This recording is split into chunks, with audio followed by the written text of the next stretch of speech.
Friends, देख रहे हैं आप नेक्स्ट 9 न्यूज। एक बार फिर से है आप सभी का स्वागत हमारे चैनल में, जहां मैं आप सभी के बीच तृप्ति लेकर आई हूँ। ये हमारा खास कार्यक्रम untold story.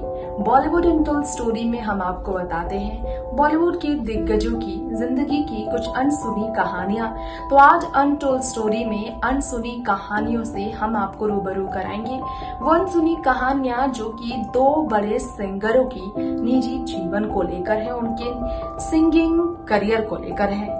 Nightingale Lata Mangeshkar 91 की उम्र में, जो हाल ही में राम लक्ष्मण जी के गुजर जाने से काफी तकलीफ में रही, वो सदमे में रही। उनकी बहन उषा मंगेशकर ने भी श्रद्धांजलि लता के साथ अर्पित की उन्हें। और वही लता मंगेशकर कैसे इनसिक्योरेंस को लेकर काफी आलोचनाओं से घिरी रही। बीमारी का दर्द झेलने वाली लता से जुड़े ये खुलासे आज हम करेंगे हमारे इस प्रोग्राम में। तो देखिए ये स्पेशल रिपोर्ट।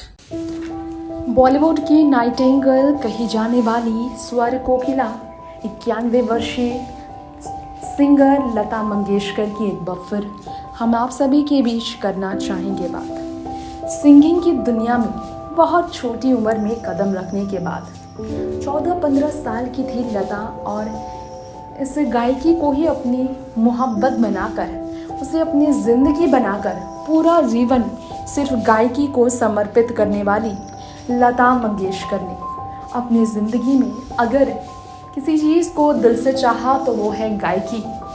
शादी नहीं की, बच्चे गोद भी नहीं लिए, ना ही किसी के साथ उनका बहुत ही ज़्यादा अफेयर को लेकर नाम चर्चा में रहा। अगर लता मंगेशकर रही सुर्खियों में तो कभी अपनी आवाज़ को लेकर, तो कभी अपनी गायकी को लेकर, तो कभी अपने बयान को लेकर, तो कभी अपने स्टेटमेंट को लेकर, तो कभी अपने घर के परिवार वालों के साथ रिश्तों को लेकर, और कभी बीमारी को लेकर। 2 साल पहले लता मंगेशकर इस कदर बीमार पड़ी कि हॉस्पिटल में वीक उन्हें गुजारना पड़ा।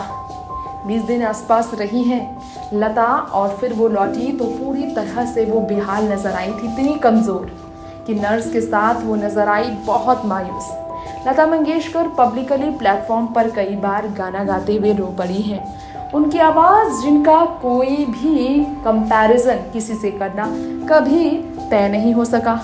इसके बावजूद लता मंगेशकर के लिए वाकई में बड़ा झटका से कम नहीं था जब उनकी आवाज़ की तुलना हुई और उनकी आवाज़ को पीछे कहा गया। जब आई फिल्म इंडस्ट्री में राज करने लेजेंडरी सिंगर अनुराधा पौडवाल। भजन गायकी के जरिए सबसे ज़्यादा जो पूरे हिंदुस्तान में अनुराधा पौडवाल का नाम है, कोई अनजान नहीं है इससे। लेकिन वही अनुराधा बॉलीवुड इंडस्ट्री में बतौर सिंगर कदम रखने के बाद कैसे उतार चढ़ाव का सामना कर चुकी हैं, इससे भी हम आपको रूबरू ज़रूर कराना चाहेंगे। दरअसल ऐसा भी हुआ था, अनुराधा की नाम का डंका फिल्म इंडस्ट्री में ऐसे बजता चला गया था कि अनुराधा पौडवाल के बारे में ये कहा गया कि अब लता का ज़माना गया। अब कौन है जिसने लता के लिए ऐसे शब्दों का प्रयोग किया, लता की बेइज्जती कर दी। बूढ़ी लता मंगेशकर ने सोचा तो नहीं होगा कि एक बूढ़े की इस उम्र में ऐसे उन्हें सुनना पड़ेगा। दरअसल वो कोई और नहीं, ओपी नैयर ही थे, जिन्होंने अनुराधा पौडवाल की आवाज़ सुनने के बाद दे दिए थे ऐसे स्टेटमेंट लता मंगेशकर पर। और उन्होंने कहा था कैसे लता मंगेशकर की ज़िंदगी बहुत रही है अलग। एक ज़माने में अनुराधा पौडवाल की लोकप्रियता इतनी बढ़ी कि लोग लता मंगेशकर की जगह उन्हें देखने लगे थे। इस पर यकीन आपको भले ना हो, लेकिन अनुराधा पौडवाल की मधुर आवाज़ लोगों को बहुत पसंद थी। और हिंदी फिल्मों में गाना जब उन्होंने बंद किया और भजन गायकी की तरफ उन्होंने मुंह मोड़ा, तब लोग काफ़ी बड़ा झटका में रह गए।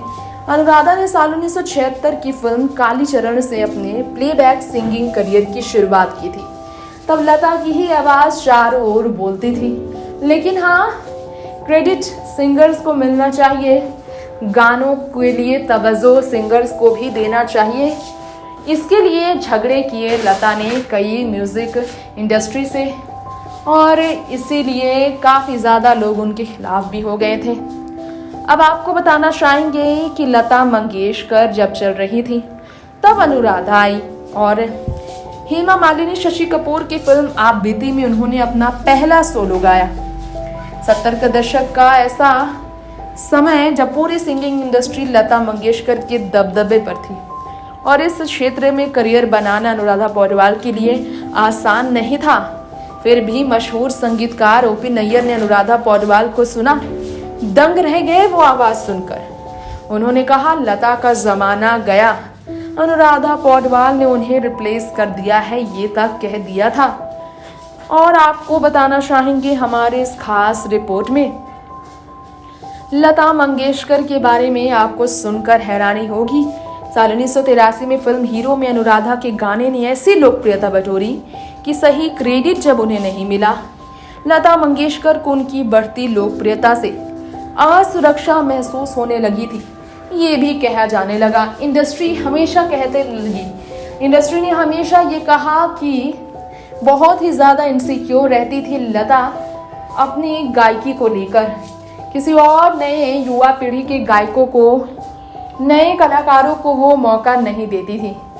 कहा जाता है कि उनकी वजह से एक और सिंगर की करियर खत्म सी हो गई थी, क्योंकि लता ने उन गायक के साथ कभी काम नहीं करना चाहा, उन म्यूजिक डायरेक्टर के साथ जिन्होंने लता के अलावा किसी और के साथ गाने को लेकर कदम बढ़ाया। लता मंगेशकर के साथ ऐसा हुआ। रेखा की फिल्म उत्सव के गाने के लिए अनुराधा पौडवाल को बेस्ट प्लेबैक सिंगर का फिल्म फेयर पुरस्कार मिला। अब लता मंगेशकर और आशा भोसले दोनों ही काफी असहज हो गई। म्यूजिक डायरेक्टर्स और फिल्म मेकर्स को कह दिया उन्होंने, किसी फिल्म में अनुराधा पौडवाल गाएंगी तो वो दोनों इस फिल्म में आवाज नहीं देंगी।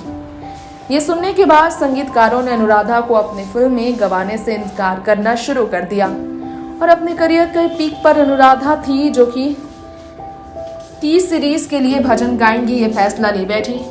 प्लेबैक करियर की शुरुआत करने वाली अनुराधा ने इससे अपना कदम पीछे कर लिया और वो प्लेबैक सिंगर से सीधे भजन गायकी में जब बढ़ी, जबरदस्त उन्होंने नाम कमाया। लेकिन अनुराधा और लता फिर आमने सामने नहीं आते। कहा जाता है ये इनसिक्योरिटीज ही थी जिसके कारण बाकी कई सिंगर्स के साथ लता की कुछ खास नहीं बनी। नेक्स्ट 9 न्यूज रूम से तृप्ति की रिपोर्ट। ये था हमारा शो बॉलीवुड की दिग्गज सिंगर लता मंगेशकर को लेकर और साथ ही साथ अनुराधा पौडवाल को लेकर। दरअसल आपको बता दें कि इंडियन आइडल के सीजन 12 के सेट पर अनुराधा का हाल ही में स्वागत हुआ। सालों बाद ऐसे प्लेटफॉर्म पर अनुराधा दिखाई दी है। बीते साल उन्होंने अपने संतान को भी खोया। 90 के दशक में अपने पति को भी खो दिया था उन्होंने। तकलीफ में गुजरी अनुराधा की जिंदगी भी ऐसे ही उतार चढ़ाव से भरी रही है। खैर यहीं पर लेंगे इजाजत। देश दुनिया और फिल्मों जगत की खबरों के लिए बने रहें आप हमारे चैनल नेक्स्ट 9 न्यूज के साथ। नमस्कार।